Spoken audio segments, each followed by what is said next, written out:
Hello NCT aspirant, बहुत बहुत स्वागत है आप सभी का आपके अपने यूट्यूब चैनल एनसीटी क्लासेस पर। तो जैसा कि हमने कहा था कि हम बहुत अच्छे से लगे हुए हैं आपके लिए अलग अलग जो लेक्चर सीरीज लाने के लिए, तो उसका ज़्यादातर डाटा रेडी है और अब आपको लगातार लेक्चर मिलते रहेंगे। और आपका बहुत बहुत स्वागत है फिर से मिशन सिलेक्शन बैच में। और इसमें हम बात करेंगे आज टीचिंग एप्टीट्यूड से शुरुआत करेंगे, और जिसका यूनिट 1, क्योंकि एग्जाम हम सब जानते हैं एग्जाम में बहुत कम समय रह गया है और लगभग आपका जो 17 अप्रैल को आपका एग्जाम होने वाला है। तो उसी पॉइंट ऑफ व्यू से हम इस वीडियो को, क्योंकि ज्यादातर जगह आप टीचिंग एप्टीट्यूड कई सारे वीडियो देख चुके होंगे, हम मेनली फोकस करेंगे कि जल्दी से जल्दी वन शॉट में आपका 30 से 40 मिनट में पूरा एक यूनिट खत्म हो। यानी लगभग आपके 10 यूनिट है तो वो सारे 30 से 40 मिनट के वीडियोज में खत्म हो जाए। और दूसरा, उसके बाद ज्यादा से ज्यादा आपको मॉक लगवाएं, कम से कम आपको 2000 प्लस जो है एमसीक्यू लगवा दिए जाएं, जो कि आपके टीचिंग एप्टीट्यूड के रहने वाले हैं। ओके ना। तो इसी श्रृंखला में आज हम बात करेंगे जो इनकी यूनिट 1 है, awareness of education system from ancient ज्ञान परंपरा टू प्रेजेंट एजुकेशन सिस्टम, और कैसे कैसे इवेल्यूएशन हुआ या इवोल्यूट किया जो इंडियन एजुकेशन सिस्टम है, उसकी हम बात करेंगे और बहुत इन डेप्थ बात करने वाले हैं हम। इसी के साथ आगे बढ़ते हैं। तो आप देखेंगे यहाँ से मैंने जो आपका रहने वाला है, सबसे पहले हम एंसेंट टाइम से शुरू करते हैं। तो एंसेंट टाइम में हम जो भारतीय ज्ञान परंपरा है उसे हम वैदिक पीरियड से लेते हैं, लेकिन यहाँ पे हम पहले रफली बात करेंगे, उसके बाद हम वैदिक पीरियड, फिर बुद्धिस्ट पीरियड, जैन पीरियड, इन सभी के एजुकेशन सिस्टम को लेते हुए और आगे बढ़ेंगे। देर ना करते हुए शुरुआत करते हैं। और इन वीडियोज की जो पीडीएफ है आपको हमारे टेलीग्राम चैनल @NCT क्लासेस पर मिल जाएगा टेलीग्राम चैनल पे। और बात करी जाए आपको और भी जो आपके डाउट रह जाते हैं कि इन वीडियोस में, जैसे बहुत सारे बच्चे कहेंगे हिंदी, तो जल्दी हम इनके जो हिंदी में लेक्चर हैं वो भी लाने वाले हैं और प्रॉपर हिंदी में रहेंगे। ये चीज है। ओके। इसी के साथ अब आगे बढ़ते हैं और देखते हैं एंसेंट इंडियन एजुकेशन सिस्टम ज्ञान परंपरा। इसे इन्होंने कहा है मीनिंग ऑफ ज्ञान परंपरा। हम समझते हैं जो ट्रेडिशनल ट्रांसमिशन ऑफ नॉलेज, जो ट्रेडिशनल वे में जो नॉलेज का ट्रांसमिशन हुआ है उसे हम कहते हैं ज्ञान परंपरा। ओके ना।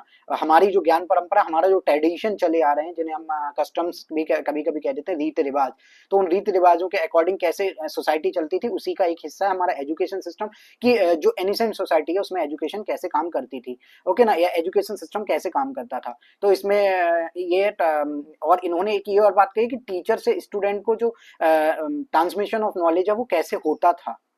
सो हम यहाँ पे बात कर रहे हैं कि जो शिक्षक है, हम यहाँ 2 पॉइंट पे बात कर रहे हैं कि एक तो हो गया आपका शिक्षक, ओके ना, एक हो गया शिक्षक और एक हो गया शिष्य, या जैसे अलग अलग भाषाओं में कहीं कहीं आचार्य। तो इनसे जो शिक्षक है उससे एजुकेशन शिष्य की ओर कैसे जा रही, की फीचर्स क्या थे इस समय के। तो गुरुकुल सिस्टम था, गुरुकुल सिस्टम यानी रेजिडेंशियल सिस्टम, ओके ना, जिसे हम आवासीय व्यवस्था कहते हैं। रेजिडेंशियल सिस्टम था। स्टूडेंट जो शिष्य हैं, स्टूडेंट के लिए शिष्य वर्ड यूज होता है, ये हम सब जानते हैं। तो मैं कॉमन कॉन्सेप्ट की बात ज्यादा नहीं करूंगा। लिव्ड विद टीचर यहाँ पे रेजिडेंशियल सिस्टम में रहता था। और हम ज्यादातर जब रामायण महाभारत जैसे हम जब एपिसोड देखते हैं, रामायण एंड महाभारत, रामायण एंड महाभारत जब आप देखेंगे, इनके जो सीरियल्स हैं उन्हें आप देखेंगे, उनमें आपको बहुत अच्छी एक झलक देखने को मिलेगी गुरुकुल सिस्टम की। ओके ना, जैसे कि श्री कृष्ण जाते हैं संदीपनी ऋषि के आश्रम में, या राम जाते हैं गुरु वशिष्ठ के आश्रम में, और उनके वो कुल गुरु भी होते हैं। तो ये चीज है education was holistic, intellectual, spiritual and moral and physical. कौन कौन से, एक तो होलिस्टिक डेवलपमेंट, होलिस्टिक यानी सर्वांगीण विकास की बात होती थी हिंदी वालों के लिए। ओके ना, मैं ट्राई करूंगा। सर्वांगीण विकास की यहाँ पे बात होती थी कि जिसे हम कहते हैं ओवरऑल डेवलपमेंट जिसे हम कहते हैं। इसमें इंटेलेक्चुअल, स्पिरिचुअल यानी आध्यात्मिक, इंटेलेक्चुअल यानी जो ज्ञानात्मक कह सकते हैं, मोरल जिसमें वैल्यूज की बात हो, जिसमें रेस्पेक्ट की जो हम बात करते हैं, रेस्पेक्ट टू बार एल्डर्स। उसके बाद जो फिजिकल एजुकेशन है, जैसे मल्ल युद्ध, कुश्ती, उसके बाद तलवारबाजी, गदा युद्ध, इस तरह की चीजें भी इस तरह इस समय के जो एजुकेशन सिस्टम थे उसमें थी। नो फिक्स फीस, फीस कोई नहीं रहती थी, स्टूडेंट बाद में गुरुदक्षिणा देते थे। और ज्यादातर इस समय के जो ये गुरुकुल थे ये कैसे चलते थे, पैट्रोनेज पे। पैट्रोनेज हम कह सकते हैं किसी भी राजा द्वारा या किसी भी शासक द्वारा इन्हें अपने आसीन कर लिया जाता था, यानी इनमें दान दक्षिणा के जरिए ये चलते थे। करिकुलम की बात करें तो वेदास पे बेस्ड थे, 4 वेद थे जिनमें से, उनकी हम आगे बात करेंगे।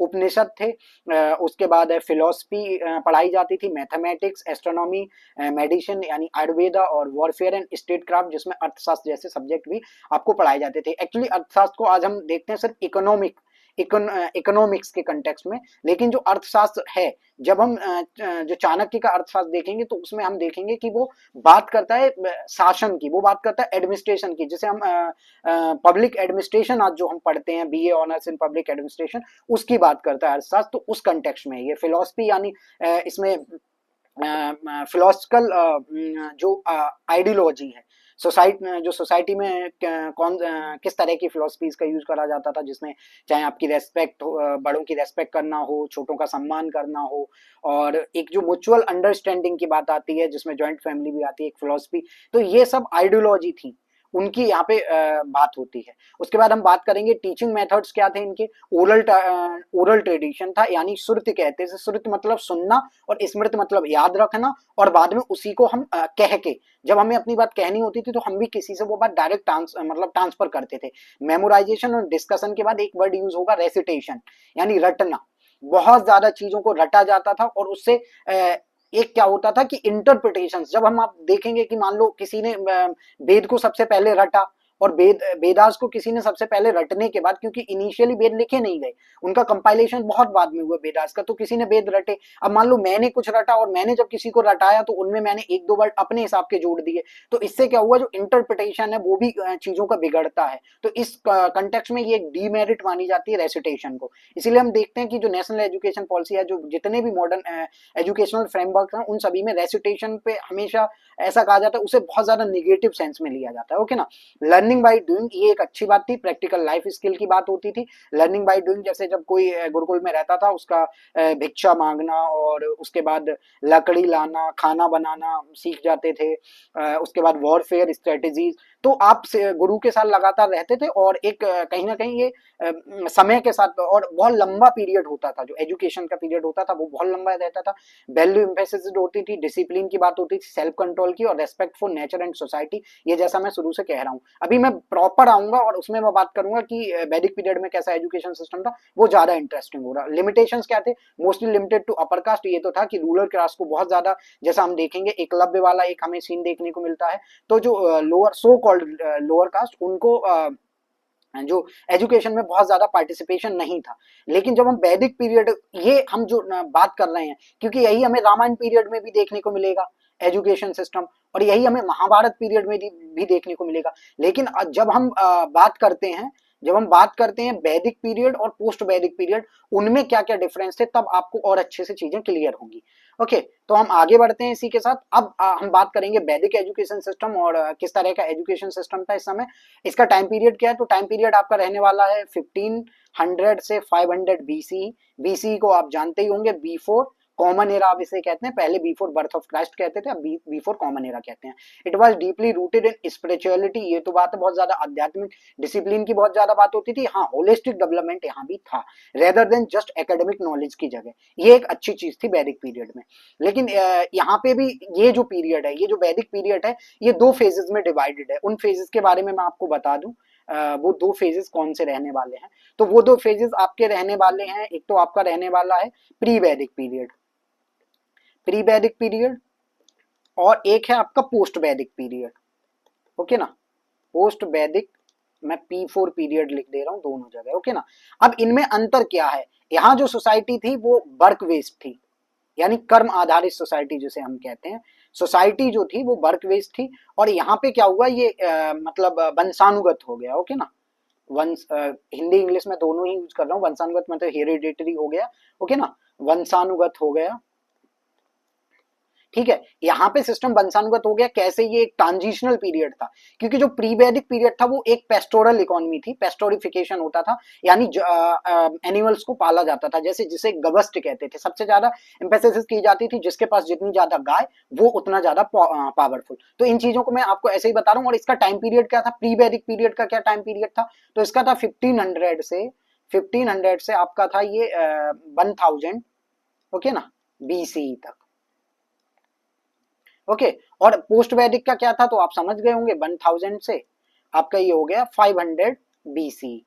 पोस्ट वैदिक में क्या हुआ, अब यहाँ पोस्ट वैदिक में हमें एक चीज देखने को मिलती है 6th century BC ऑनवर्ड, यानी 600 BC जिसे हम कह सकते हैं। यहाँ से हमें एग्रीकल्चरल जो हिस्टोरिकल पॉइंट ऑफ व्यू में देखें तो एग्रीकल्चरल एक्टिविटी में बहुत ज्यादा हमें इजाफा देखने को मिलता है, इजाफा यानी इंक्रीमेंट देखने को मिलता है। और उससे क्या होता है, एक सरप्लस जनरेट होता है, और वो सरप्लस क्या होता है, जिसके पास ज्यादा सरप्लस वो ज्यादा पावरफुल।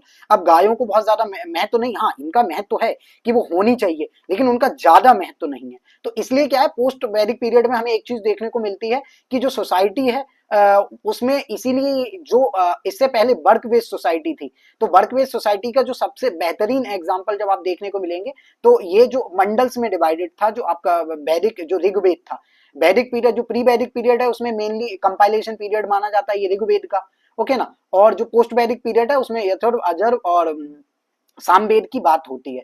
तो इसमें कंपाइलेशन पीरियड के बिहाफ पे इस पीरियड को डिवाइड किया गया है, ओके ना। और इसके अलग अलग जो डॉक्यूमेंट्स हैं उनसे थोड़ा मिला के किया गया है। ये चीज आप यहाँ तक समझ गए होंगे। अब मैं ये क्यों आपको कथा सुना रहा हूँ, इसलिए कि ये एक ट्रांजिशन कैसे हुआ ये भी क्वेश्चन आ सकता है। हिस्ट्री वाले स्टूडेंट के लिए और भी अच्छी बात है ये कि उन्हें फायदा होने वाला है, लेकिन ये सबके लिए फायदे की बात है कि प्री वैदिक पीरियड में जो सोसाइटी थी वो 4 वर्णों में विभाजित थी, जैसा कि हम जानते हैं। और उनमें से जो ब्राह्मण, क्षत्रिय और वैश्य और शूद्र, जिसमें शूद्र का काम रहता था सर्विस देना तीनों अपर वर्ण को, लेकिन उसमें एक सिस्टम था कि कर्म आधारित थी। तो जैसा मैंने कहा पुरुष सूक्त है 10वें मंडल के, ये आप लिख लेना, ऋग्वेद के 10वें मंडल के पुरुष सूक्त में एक व्यक्ति, ऐसा एक श्लोक है, उसे मैं हिंदी में बता रहा हूँ क्योंकि संस्कृत में मुझे भी नहीं पता। हिंदी में वो ये कहता है कि मैं मतलब एक ब्राह्मण हूँ, और मेरे जो फादर हैं वो एक वैश्य हैं, और मेरे जो भाई है, जो मेरा भाई है वो क्षत्रिय है। क्यों? कर्म के आधार पे, क्योंकि मैं पूजा पाठ करता हूं तो मैं ब्राह्मण हुआ, मेरे जो फादर हैं वो बिजनेस करते हैं तो वो वैश्य हुए, और मेरा भाई क्षत्रिय इसलिए क्योंकि वो युद्ध करता है या वो सेना में है या आर्मी का पार्ट है तो इसलिए वो क्षत्रिय हुआ, और मेरी माँ जो है वो दूसरों के घरों में काम करती है इसलिए वो शूद्र यानी सर्विस देती है। तो एक बेटर एग्जाम्पल है कि वहां वर्ण व्यवस्था कर्म आधारित थी, लेकिन पोस्ट वैदिक पीरियड तक आते आते जो लोग जिन वर्णों में थे यानी कर्म आधारित की जगह अब जो जो काम कर रहा था, जैसे जैसे एक ट्रांजिशनल इसे हम फेज कहेंगे कि जो जो काम कर रहा था, जैसे कोई सोने का काम कर रहा है तो वो सुनार बन गया, कोई अगर झाड़ू लगाने का काम कर रहा है तो वो झाड़ू लगाने वाला बन गया, ओके ना। तो ये जो सोसाइटी है यहाँ से जो है स्टेब्लिश हो जाते हैं, परमानेंसी आ जाती है, परमानेंट हो जाते हैं जो वर्ण है, ओके ना। गुरुकुल सिस्टम की हम पहले ही बात कर सकते हैं, गुरु और शिष्य एक साथ रहते थे, रेजिडेंशियल सिस्टम था, education was personal and value based थी, और student perform daily course and promoting self reliance, ये है क्योंकि मेडिटेशन वगैरह पे बहुत ज्यादा ध्यान दिया जाता था। ये आप याद रखें, मेडिटेटिव एक्टिविटी सबसे ज्यादा आपको देखने को मिलेंगी। होलिस्टिक डेवलपमेंट की बात करी जाती थी, जिसमें फिजिकल फिटनेस में आप देखेंगे योगा, आर्चरी रहती थी, मोरल में आपका ट्रुथफुलनेस और डिसिप्लिन की बात होती थी, और स्पिरिचुअल में जैसा मैंने कहा मेडिटेशन एंड सेल्फ रियलाइजेशन की बात होती थी। अब आप कहेंगे इनमें से क्वेश्चन कैसे बनेंगे, तो ये रहेगा कि जो एक तो टाइम पीरियड का आ सकता है कि वैदिक पीरियड का टाइम पीरियड क्या था, या वैदिक पीरियड में हमें क्या क्या देखने को मिलता है, या सोसाइटी का भी एक आध क्वेश्चन आ सकता है, ओके ना। ये चीज है। उपनयन संस्कार यानी जब आप गुरुकुल में शुरुआत करते थे, एक ये चीज याद रखना, उपनयन संस्कार एक होता था, उपनयन संस्कार इसे कहते थे, सॉरी उपनयन संस्कार। इस संस्कार का मतलब ये था कि अब आप रेडी हैं, इसमें आपका सर मोड़ा जाता था, मतलब वीकेंड से बाल हटाए जाते थे और आपकी एक चोटी बनाई जाती थी, और इसका मतलब है कि आप अब जो है प्रवेश कर रहे हैं गुरुकुल या शिक्षा के लिए, या गुरुकुल में प्रवेश कर रहे हैं अपने, क्योंकि जो सोसाइटी थी, जो ऐसा माना जाता कि एक इंसान की लाइफ 100 साल है, 100 ईयर्स, इसे 4 से डिवाइड कर देते थे। ये 25-25 साल के 4 अंतराल होते थे, जिनमें अलग अलग जीवन की बात होती थी, जिसमें शुरुआत होती थी ब्रह्मचर्य की बात होती थी सबसे पहले, ओके ना। ब्रह्मचर्य, ये आश्रम होते थे, ओके ना, 4 आश्रम होते थे आपके, और इन 4 आश्रम में क्या क्या क्या रहता था आपका, सबसे पहले आपका ब्रह्मचर्य रहता था, उसके बाद गृहस्थ आश्रम रहता था, उसके बाद आपका वृद्धाश्रम रहता था, और उसके बाद आपका रहता था जो है वनों में जाके रहने का। इस तरह से 4 आश्रमों में विभाजित थी पूरी लाइफ, और उसी में जब आप एजुकेशन के लिए एंटर करते थे गुरुकुल में तो आपका उपनयन संस्कार होता था। उसके बाद आगे बढ़ते हैं तो हम देखेंगे सब्जेक्ट क्या क्या पढ़ाए जाते थे। The curriculum included both religious and practical knowledge, जिसमें आपके वेद, जिसमें ऋग्वेद, सामवेद, यजुर्वेद, अथर्ववेद। लेकिन जब हम प्री वैदिक पीरियड में बात करेंगे वहां मेनली ऋग्वेद का हमें मेंशन देखने को मिलता है, लेकिन जब पोस्ट वैदिक पीरियड में आएंगे तो सामवेद, यजुर्वेद और अथर्ववेद की बात करेंगे, लेकिन हम यहाँ कंबाइन पढ़ रहे हैं, ओके ना। फिलोसफी एंड एथिक्स की रहती थी, mathematics, astronomy, medicine, warfare, agriculture and art रहती थी। उसके बाद ओरल ट्रेडिशन में आपके रहते थे knowledge passes through memorisation and recitation, जैसा मैंने कहा। इससे एक गुंजाइश रहती थी, इसकी एक डिमेरिट ये थी कि अगर मेरे खुद के विचार हैं तो उस रेसिटेशन की प्रोसेस में और मेमोराइजेशन की प्रोसेस में मेरे भी, जैसे आज हम बात करते हैं कि एक अगर कोई मैं यूपी से हूं तो मेरे इंग्लिश का एक्सेंट यूपी वाला होगा, अगर कोई ब्रिटिश से बोल रहा है तो उसका एक्सेंट ब्रिटिश होगा, और कोई अगर अमेरिका से तो उसका अमेरिकन एक्सेंट अलग है, कोई बिहार से है तो उसका बिहारी एक्सेंट है इंग्लिश को लेके, ओके ना। सेम हिंदी को भी लेके कि हिंदी यूपी वाले ज्यादा बेटर बोल पाएंगे, थोड़ा बिहार वाले में रा को वो रा बोलेंगे, ओके ना। तो ये चीज है, हमें ये एक्सेंट का बहुत ज्यादा डिफरेंशिएशन देखने को मिलता है, और इसी को लेके सबसे ज्यादा कंफ्यूजन रहता है अलग अलग हमें जो टेक्स्ट हैं, जो बुक्स हैं, जो ग्रंथ हैं उन्हें लेके, ओके ना। नो रिटन बुक्स इनिशियली, लेकिन बाद में भाई स्ट्रॉन्ग एम्फेसिस ऑन लिसनिंग, जैसा कि मैंने कहा, सुना जाता था, याद किया जाता था, और धीरे धीरे इनका ट्रांसमिशन होता था। और धीरे धीरे फिर हम एक समय देखने को मिलता है जब हमें टाइम देखने को मिलता है 6th सेंचुरी बीसीई में। 6th सेंचुरी बीसी में जब हम ये चीज देखते हैं कि इनका कंपाइलेशन हमें देखने को मिलता है। डिसिप्लिन एंड वैल्यूज की बात करें तो respect for Guru, simple living, high thinking, उसके बाद सेल्फ कंट्रोल एंड ह्यूमिनिटी की बात होती थी। मैं वीडियो को बहुत जल्दी कर रहा हूँ, आपको जो भी डाउट है आप बताएंगे, मैं उन पे और अच्छे से वीडियो ले आएंगे। No formal exam, assessment was continuous, the guru जज the student understanding through behaviour and personal applications की उनकी पर्सनल हैबिट्स कहती हैं, उसके भी आप पे गुरु चीजों को देखता था। Aim of education, the ultimate goal was self realisation and liberation, जिसे हम मोक्ष कहेंगे हिंदुज्म के कॉन्सेप्ट में, या वैदिक एजुकेशन में, जिसे हम कहेंगे आपका निर्वाण, निर्वाण कहेंगे हम बौद्धिस्ट एजुकेशन में, और जिसे हम कैबल्य कहेंगे, कैबल्य हम जो कहेंगे, ओके ना, कैबल्य हम कहेंगे इसे, जो है जैन एजुकेशन सिस्टम, ओके ना। Aim of education, the ultimate goal, वही मैंने बात कहा। एडवांटेज इसके थे strong moral and ethical foundation रहता था, क्लोज टीचर स्टूडेंट रिलेशनशिप थी, focus on life skill and character था। लिमिटेशन थे, एजुकेशन वाज नॉट, एजुकेशन सबके लिए नहीं थी। लैक ऑफ रिटन डॉक्यूमेंटेशन था, जिससे हमेशा ये एक गुंजाइश रहती थी कि हमेशा अपने अपने इंटरप्रिटेशन लोग देंगे चीजों को लेकर। लिमिटेशन वही, और उसके बाद limited scientific and experimentation compare to modern standard, वो तो डेफिनेट बात है क्योंकि एक इवोल्यूशन है कि एजुकेशन के इवोल्यूशन की हम बात कर रहे हैं, ओके ना। कंक्लूजन वही है कि द वैदिक education system was value driven और होलिस्टिक अप्रोच, वो वैल्यू बेस्ड बहुत ज्यादा था, वैल्यू की बहुत ज्यादा बात थी, और होलिस्टिक अप्रोच तो थी, लेकिन वैल्यू कभी कभी जो वैल्यू थी वो हावी हो जाती थी एजुकेशन सिस्टम पे, ओके ना। अगर बड़ा गलत भी कर रहा है तो उसे भी उसका साथ देना है, ना कि हम उसका विरोध कर सकते हैं, इस तरह की हमें थोड़ी सी कमी देखने को मिलती है। जैसा कि हम महाभारत पीरियड में देखेंगे, कर्ण को सभी नकार रहे हैं और गुरु भी शिष्यों का इसमें साथ दे रहे हैं, जबकि वहीं पे दुर्योधन जाके कर्ण को मित्र बनाते हैं और उन्हें अंग देश का राजा बनाते हैं। तो जो वैल्यू की बात है वहां वैल्यू पे बहुत ज्यादा एम्फेसिस नहीं है, और भाई जो मॉडर्न टेक्नोलॉजी है उनकी तो बिल्कुल लैक है ही, और डिसिप्लिन, रेस्पेक्ट, होलिस्टिक ग्रोथ की बात है वो आज भी रिलेवेंस रखती हैं इन ये सारी चीजें, ओके ना, चाहे वो डिसिप्लिन हो, चाहे रेस्पेक्ट हो, और चाहे होलिस्टिक ग्रोथ हो। उसके बाद हम बात करेंगे Buddhist education and Jain education system. इसका जो बुद्धिस्ट एजुकेशन सिस्टम है उसका ओरिजिन आप गौतम बुद्धा के साथ इसका इमरजेंस हुआ, और ये 6th सेंचुरी बीसी ही ऑन बोर्ड हुआ, और इसके मेन ज्यादातर जो फीचर्स हैं वो जो बुद्धिस्ट एजुकेशन थे, जो गौतम बुद्धा के उपदेश थे, उन्हीं सरमंस थे, उन्हीं के बिहाफ पे चला आ रहा है।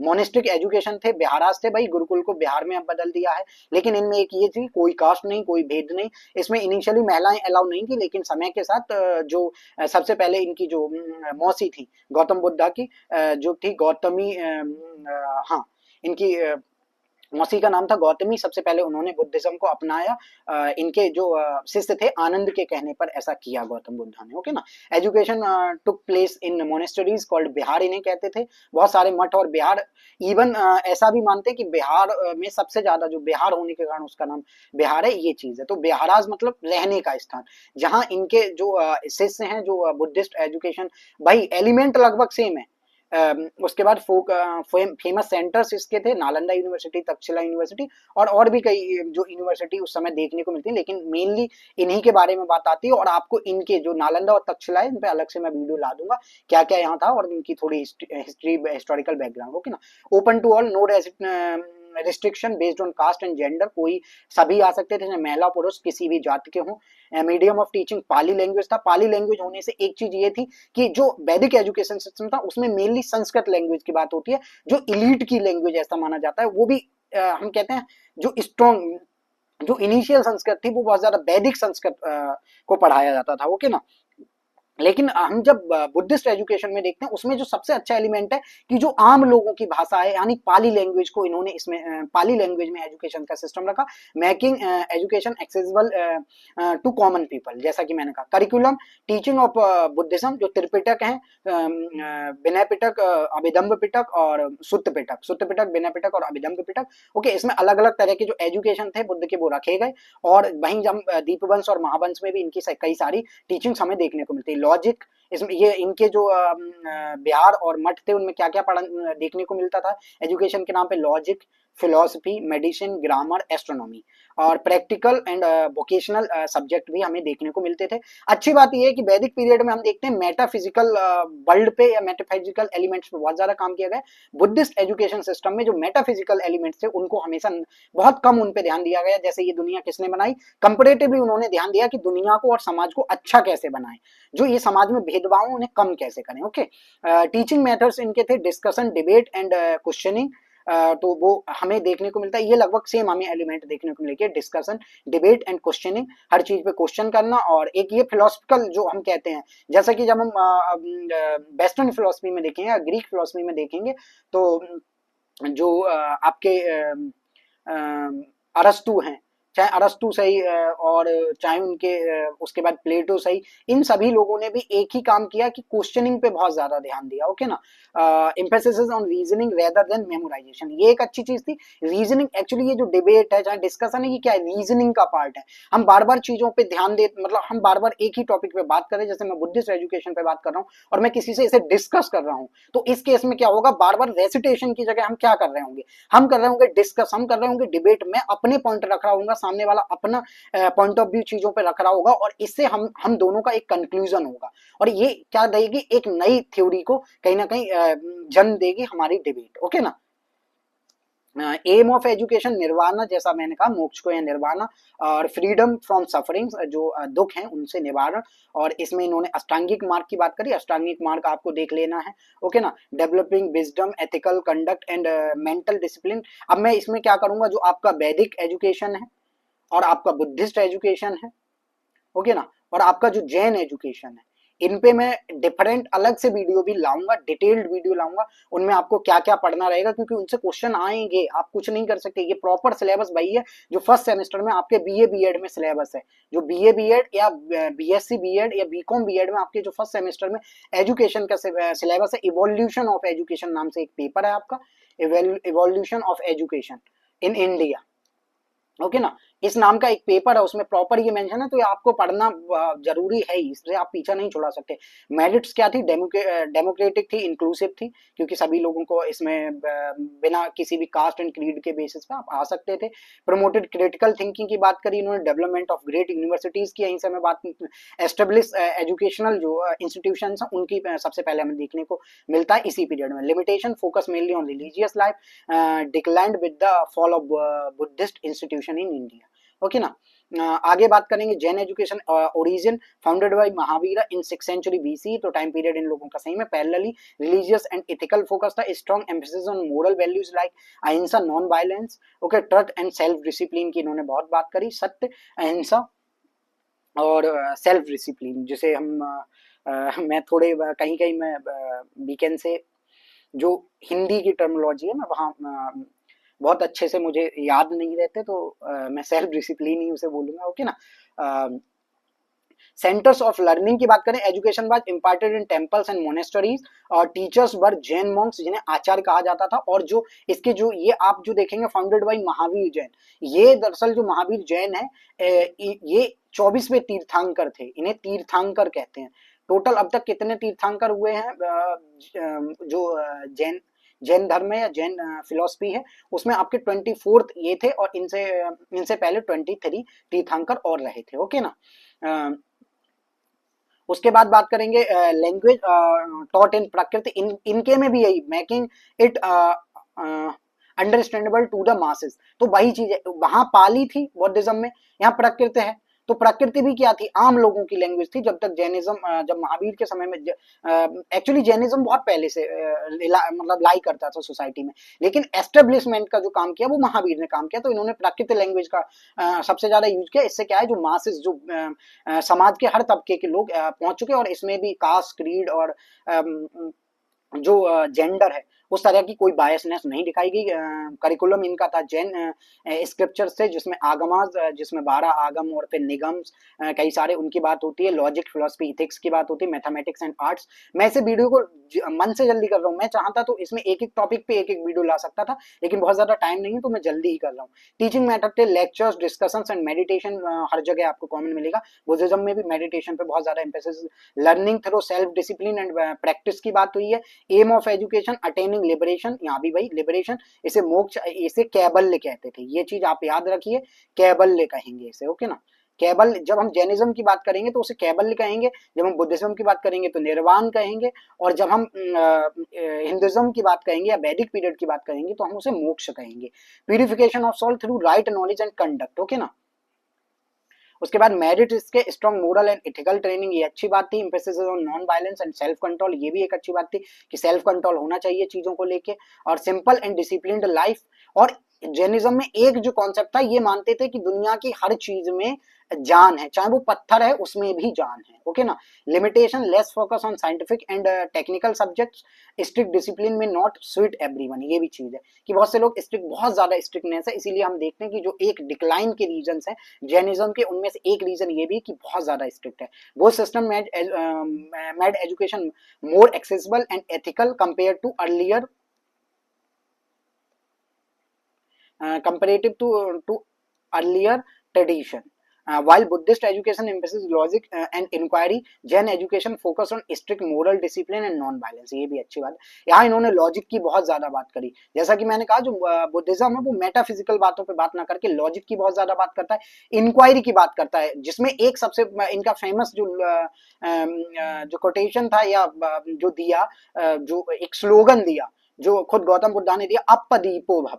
तो अपदीपो भव मतलब है कि अपने लिए खुद आप रोशनी लाएं, खुद के दीपक स्वयं बने। तो इसका मतलब ये है कि सेल्फ इंक्वायरी की बात कर रहे हैं, आप अपने अंतर मन से हर चीज को पूछें, किसी पे भी यकीन ना करें, ये नहीं किसी ने कुछ भी कह दिया उसे माने। स्ट्रिक्ट मोरल डिसिप्लिन, जैसा मैंने कहा कि ये बहुत ज्यादा मानते थे, और आज भी हम उसका एक रीजन देखते हैं, वेजिटेरियन।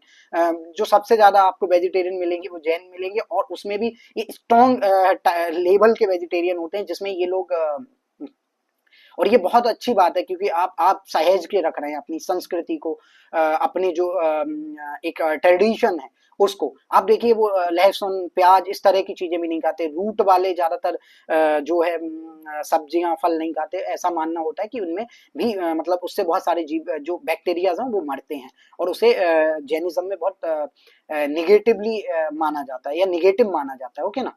आगे आते हैं, और आगे हम बात करेंगे एजुकेशन इन मेडिवल इंडिया की सिस्टम्स हैं। इसमें आप पाठशाला की बात होती है, हिंदू सिस्टम में फोकस ऑन संस्कृत स्क्रिप्चर्स, ये मेडिवल पीरियड तक भी संस्कृत की बात रही है, लॉजिक। लेकिन इस समय तक हमें एक चीज अच्छी देखने को मिलती है कि थोड़ी थोड़ी जो एजुकेशन सिस्टम है उसमें हमें और भी एलिमेंट्स देखने को मिलते हैं। ओके ना। और जो संस्कृत है, संस्कृत के भी वेरिएंट्स हैं, क्योंकि एक तो हो गई वैदिक संस्कृत, एक हो गई फिर संस्कृत का भी जो अलग अलग वेरिएंट समय के साथ आए उसके। और फिर मेडिवल पीरियड में आते आते एक समय हमें फिर जो बिल्कुल एंड ऑफ मेडिवल पीरियड में हमें इस्लामिक इन्वेजन देखने को मिलते हैं, और उससे यहाँ पे हमें जैसे अरेबिक एंड पर्शियन लैंग्वेज का भी बहुत ज्यादा रोल देखने को मिलता है एजुकेशन सिस्टम में। और मदरसा थे वो आपका इस्लामिक सिस्टम की रीढ़ की हड्डी थे, और इसमें आप देखेंगे फिर बहुत सारे सूफी मठ भी हुए और संत हुए। तो इसमें पर्सियन और अरेबिक लैंग्वेज यूज होती थी, और कुरानिक स्टडीज और मैथमेटिक्स, एस्ट्रोनॉमी, लॉ यहाँ भी था, और यहाँ भी जो हमें पाठशाला है उनमें भी हमें लॉजिक का कॉन्सेप्ट देखने को मिलेगा। फीचर्स हैं रिलीजियस, वो रिलीजन सेंटर्ड एजुकेशन थी। रॉयल पैटर्नेज हमें इस समय तक भी देखने को मिलती है, जैसा हम देखेंगे सेम, चाहे इस्लामिक एजुकेशन हो और चाहे हिंदू सिस्टम हो एजुकेशन का, दोनों में हमें रॉयल पैटर्नेज देखने को मिलेगी।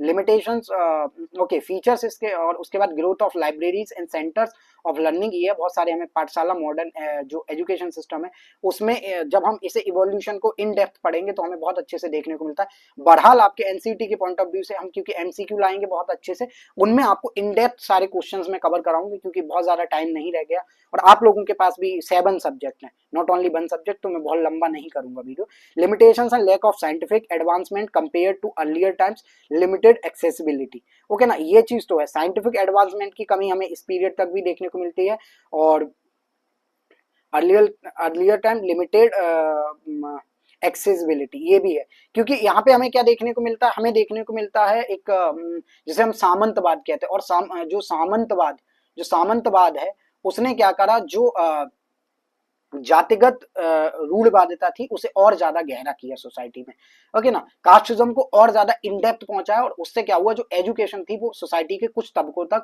या कुछ लोगों तक सिमट के रह गई।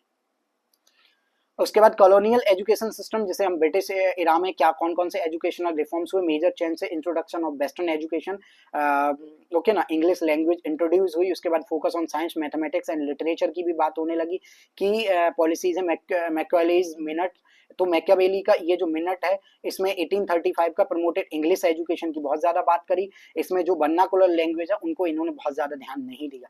वुड्स डिस्पैच 1854 है foundation of modern education system, जिसमें हायर एजुकेशन की ज्यादा बात करेगी, इसमें बहरहाल सभी तरह की एजुकेशन की बात करेगी। Objectives create clerk and administrative workers, main इनका ऑब्जेक्टिव यही था एजुकेशन को लेके। स्प्रेड वेस्टर्न आइडियाज, जिसको हम आज भी देखते हैं कि वेस्टर्न आइडिया कितने हावी हैं इंडियन एजुकेशन सिस्टम में। फीचर्स हैं फॉर्मल स्कूलिंग सिस्टम, ओके ना, उसके बाद एग्जाम एंड डिग्रीज इंट्रोड्यूस यहाँ से शुरू हुई। डिक्लाइन ऑफ ट्रेडिशनल सिस्टम, इसने गुरुकुल परंपरा को पूरी तरह खत्म कर दिया, और मदरसा सिस्टम है उसे भी बहुत ज्यादा नुकसान पहुंचाया। Criticism ignored Indian knowledge system, जैसा मैंने कहा, क्रिएटेड इनइक्वालिटी इन एक्सेस, ये भी है, यहाँ भी समाज के जो बड़े तबके थे उन्हीं को एजुकेशन मिल रही थी।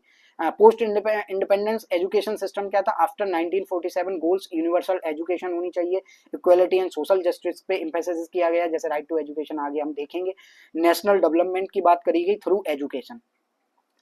कॉन्स्टिट्यूशनल प्रोविजंस में राइट टू एजुकेशन एक्ट है, जो कि आपका आई थिंक 2009 में आया, एक बार इसे आप चेक कर लेना। Free and compulsory education for children 6 to 14 years, जिसमें चाइल्ड लेबर का भी आगे एक लॉ आया, और ये भी बहुत ऐसे नहीं आए, कई सारे जब कोर्ट में केसेस गए तब राइट टू एजुकेशन आया, क्योंकि राइट टू लाइफ के अंडर आता है राइट टू एजुकेशन। उसके बाद सेम यही जो आप देखेंगे ये 14 ईयर वाला 6 to 14 ईयर के बच्चों को किसी भी प्रकार की लेबर नहीं कराने, जो लेबर वाले वर्क्स नहीं कराने, उसमें इस पे भी कई सारे जब केसेस पहुंचे कोर्ट्स में, हाई कोर्ट्स और सुप्रीम कोर्ट में, तब जाके ये कॉन्स्टिट्यूशनल प्रोविजंस आए।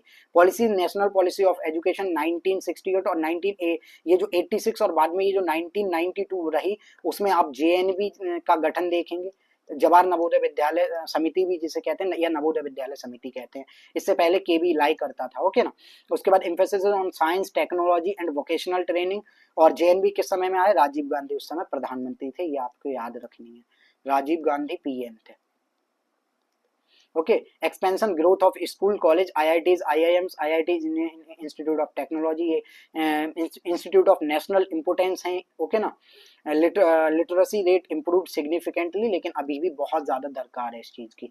Present education system modern India की features, structure system, pre primary, primary, secondary, higher secondary education या हायर एजुकेशन। तो नेशनल एजुकेशन पॉलिसी 2020 में हमें क्या चेंज देखने को मिले, 5+3+3+4 का फॉर्मूला देखने को मिलता है, यहाँ तक हमारी 12th हो जाती है, और ये +4 वाला हमारी ग्रेजुएशन की बात हो रही है, ओके ना। फोकस ऑन स्किल बेस्ड, इसी में ये जो है आपका, ये हो गया फाउंडेशनल स्टेज, ये आपका हो गया 3 वाला प्रिपरेटरी स्टेज, ये आपका हो गया मिडल स्टेज, ओके ना।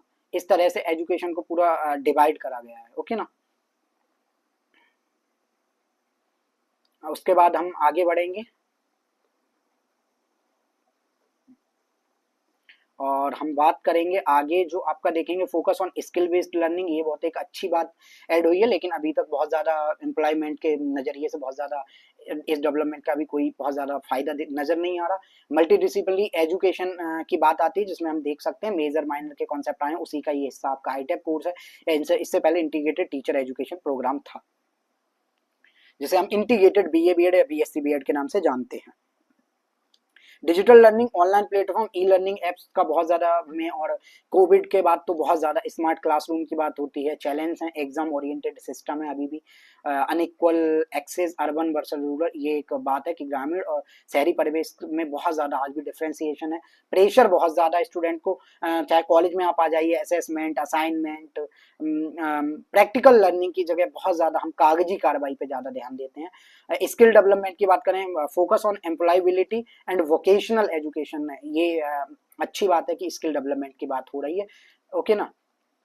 इसके बाद बात करेंगे, अब हमने इनमें से कुछ क्वेश्चन मिले, what was the main feature of Gurukul system, तो ऑनलाइन लर्निंग रेजिडेंशियल एजुकेशन है, ये हम सब जानते हैं कि गुरु वर्सेस एक साथ रहते थे। और उसके बाद which language was mainly used in medieval मदरसा, तो कौन से एजुकेशन जो आपके तो मेडिवल टाइम में हमें देखने को मिलती है अरेबिक एंड पर्शियन ज़्यादा देखने को मिलती है, क्योंकि इस इरा में ही हमें इस्लामिक इन्वेजन सबसे ज़्यादा देखने को मिलते हैं। Macaulay's minutes emphasis on English education, क्योंकि उनका एक उद्देश्य ही था कि जो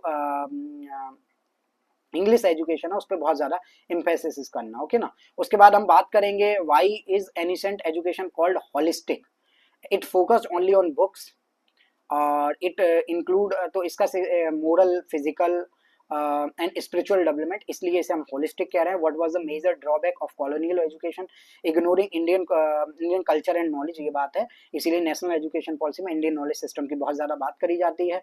skill based and flexible learning, इस पे बहुत ज़्यादा इम्फेसिस है, लेकिन अभी भी ऐसा लगता है कि नेशनल एजुकेशन पॉलिसी के बावजूद भी अभी और भी कुछ नई पॉलिसीज आएंगी, उसके बाद कहीं जाके चीज़ें और बेटर हो पाएंगी। ओके बहुत ज़्यादा ये क्वेश्चन है, आप लोग खुद अटेम्प्ट करेंगे एक दो क्वेश्चन इनमें से, और ज़्यादातर के आंसर दे रखे हैं, तो हम आगे बढ़ेंगे वीडियो को लंबा ना करते हुए। ओके कंक्लूजन तो यही है, ज्ञान परंपरा टू मेड एजुकेशन सोच, तो ये सारी चीज़ें आप देख सकते हैं। A shift from value based personalize learning to structure technology driven education, ये एक बहुत अच्छी चीज़ हुई है। Increasing focus on accessibility, skills and global competitiveness, ये बहुत अच्छे एलिमेंट्स कुछ आए हैं। अब हम बात करेंगे प्रोमिनेंट हायर एजुकेशन इंस्टीट्यूशंस की, कि कौन से प्रोमिनेंट हायर एजुकेशन इंस्टीट्यूशंस हैं। ओके तो जैसे कि इसमें बात आएगी यूजीसी की बात आएगी, आपका एनटीए भी आ सकता है, नेशनल टेस्टिंग एजेंसी भी है, NCTA national council for teacher education है, ओके ना। जितनी भी बॉडीज या जो यूनिवर्सिटीज हैं उन सब की भी बात होगी, तो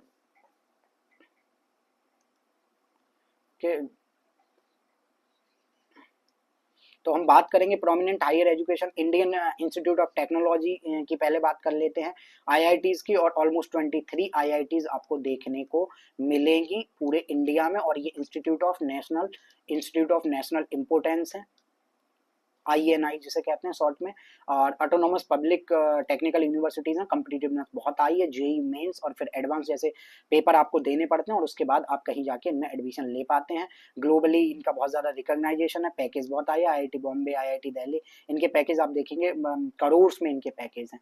उसके बाद की फीचर्स हैं, हाईली कम्पिटिटिव, जैसा मैंने कहा, स्ट्रॉन्ग रिसर्च इकोसिस्टम है, ये बहुत अच्छी बात है, और इंडस्ट्री कोलैबोरेशन भी हमें देखने को मिलता है। उसके बाद इंडियन इंस्टीट्यूट ऑफ मैनेजमेंट्स, ये भी INI है, Indian institute of national importance जिन्हें हम कहते हैं, और premier institute of management education, okay ना, offer MBA executive programme, case study based learning है, स्ट्रॉन्ग कॉर्पोरेट लिंकेज है इनके, admission through CAT exam, okay ना। Central university establish by act of parliament, ये था 2009, इसमें चेंज होता रहता है क्योंकि जो पार्लियामेंट्री एक्ट है उनमें अमेंडमेंट समय समय पे किए जाते हैं। फंडेड बाई सेंट्रल गवर्नमेंट रहते हैं इनके, example University of Delhi, Jawaharlal Nehru University, चाहे आपकी AMU है, जामिया है, BHU है, there are multiple, provide multidisciplinary education, promote research and inclusiveness, okay ना। उसके बाद आगे बढ़ते हैं, नेशनल इंस्टीट्यूट ऑफ टेक्नोलॉजी, ये भी भाई INI है, ओके ना। institute of national importance, technical institutions like IITs बस slightly broader access focus on regional representation पे बात करते हैं। Private and deemed to be university इसके बाद आती हैं। इनमें भी क्या होता है, रन बाय प्राइवेट ऑर्गेनाइजेशन इनमें और ग्रांटेड डीम्ड स्टेटस। इनमें लेकिन एक कमी है, फीस बहुत ज्यादा आपको देखने को मिलेगी। ओके ना, फीस आपको बहुत ज्यादा देखने को मिलेगी। फ्लेक्सिबल करिकुलम है इनका, modern infrastructure, higher fees compare to public institution. Open universities जैसे इग्नू मेनली है, और भी ज्यादातर जो आजकल यूनिवर्सिटीज हैं, सेंट्रल यूनिवर्सिटी, स्टेट यूनिवर्सिटी, वो अपना एक डिस्टेंस लर्निंग का कहीं ना कहीं एक डिपार्टमेंट चला ही रही है। Features and distance learning, flexible education for working professionals और प्रमोट्स लाइफ लॉन्ग लर्निंग। इसमें एक चीज, आप ड्यूल डिग्री का एक प्रावधान, आप साइमल्टेनियसली डबल डिग्री कर सकते हैं। जैसे कोई आईटेप बीए बीएड के साथ साथ आप इग्नू से भी एक डिग्री कर सकते हैं। उसके बाद regulatory bodies in higher education, तो इनमें यूनिवर्सिटी ग्रांट कमीशन है, यूनिवर्सिटीज को ग्रांट देती है और उन्हें रिकॉग्नाइजेशन भी देती है। Apex body for higher education regulate भी करती है और साथ ही साथ भर भर के पैसा भी देती है। अब वो कितना यूज होता है वो एक अलग बात है। Provide funding and sets standards, funding provide करती है और स्टैंडर्ड सेट करती है। फंक्शंस अप्रूव्स यूनिवर्सिटीज को अप्रूवल मिलते हैं यहाँ से। और ओके ना, सॉरी जो आपकी यूनिवर्सिटीज हैं उन्हें अप्रूवल मिलते हैं यहीं से आपको। तो इनका काम है यूनिवर्सिटीज को अप्रूवल देना। ओके ना, और उसके बाद है maintains quality standards, disburses grant. Okay ना, तो ग्रांट देना। All India council for technical education regulate technical education, covers engineering, management and pharmacy की बात करता है ये, क्योंकि तीनों में टेक्निकल एस्पेक्ट है। National assessment and accreditation council, तो इसका नेक का काम है ग्रेड्स देना। ये भी कुछ स्टैंडर्ड के बिहाफ पे ग्रेड प्रोवाइड करता है। जैसे आप बात करेंगे नेक की तरफ से A++ ग्रेड आपके RI भोपाल को मिला हुआ है, A+ RI अजमेर को मिला हुआ है, तो उस तरह की जो ग्रेड्स हैं वो यही देते हैं। National board of accreditation NBA, okay ना, स्पेसिफिक प्रोग्राम इंजीनियरिंग कोर्सेज के लिए ही बात करते हैं। मेडिकल एंड लीगल स्टडीज के नेशनल मेडिकल कमीशन है, NMC जिसे कहते हैं, BCI bar council of India, ये लीगल एजुकेशन पे बहुत ज्यादा काम करते हैं। National council for teacher education जो NCT है, जिसके अंदर आपका ITEP कोर्स आता है। ओके ना, उसके बाद है important committees and commissions the shaped Indian education policies. तो इसमें आपका यूनिवर्सिटी एजुकेशन कमीशन है आपका 1948 टू 1949 है, headed by doctor Sarvepalli Radhakrishnan. Recommendation emphasis on higher education and higher education quality. University autonomy की बहुत ज्यादा बात करी, क्योंकि ऑटोनॉमी न मिलने के कारण इंस्टीट्यूट बहुत ज्यादा कहीं ना कहीं फंसे रहते हैं सिस्टम्स में, जो कहीं ना कहीं स्टैंडर्ड्स हैं और जो अलग अलग फॉर्मेलिटीज है उनके कारण। टीचर ट्रेनिंग की बात करी इन्होंने। नंबर 2 है secondary education commission 1952-53, headed by A Lakshman Swami Mudaliar.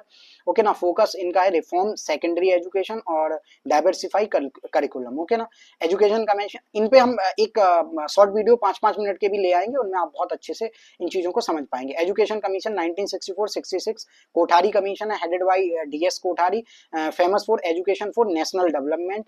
की रिकमेंडेशन इन्हीं का था ये 10+2+3 वाला सिस्टम, जिसमें आप 3+3 वाला है आपका बैचलर्स का। Common school system, focus on science and research की इन्होंने बात करी। उसके बाद हम बात करेंगे फॉर नेशनल नॉलेज कमीशन 2005 की है, ये headed by Sam Pitroda. Okay ना, नॉलेज इकोनॉमी की बात करता है, expansion of higher education, use of technology. Kasturi Rangan committee जो कि नेशनल एजुकेशन 2020 के लिए बनी थी, और के Kasturi Rangan constitution drafted national education policy 2020, promoted multi disciplinary education. उसके बाद बात करेंगे constitutional provisions related to education. Education is guided by the constitution of India. Right to education, article 21A, free and compulsory education for children 6 to 14 years। Directive principles of state policy, article 45, early childhood care and education. Article 46, promotion of education for SC and ST and weaker section, जिसमें हमें reservation की policy देखने को मिलती है। और भी कई सारे जो स्कॉलरशिप्स के थ्रू और बाकी चीजों के थ्रू जो डेप्राइव्ड क्लास है सोसाइटी की, उन्हें बेनिफिट कराए जाते हैं। फंडामेंटल ड्यूटीज, आर्टिकल 51 है, parent must provide education to children, ये एक फंडामेंटल ड्यूटी है। और उसके बाद है कंकरेंट लिस्ट 42 अमेंडमेंट जो कि हुआ, education is under both central and state government के लिए, ओके ना। उसके बाद equality provisions, article 14 equality before law होनी चाहिए, आर्टिकल 15 है नो डिस्क्रिमिनेशन इन एजुकेशन।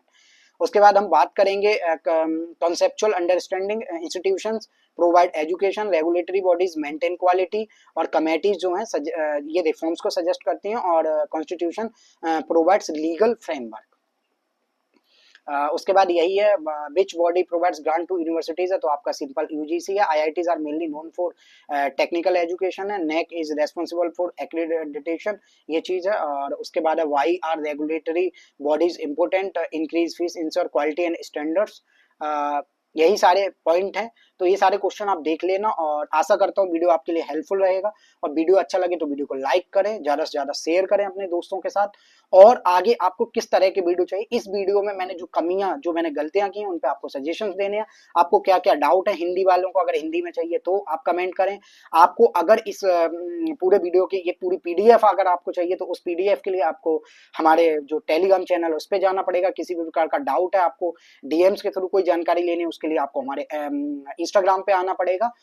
तो आप आशा करता हूँ वीडियो आपके लिए हेल्पफुल रहेगा और अच्छा रहेगा। इसी के साथ आपको लगातार वीडियो मिलते रहेंगे। धन्यवाद दोस्तों।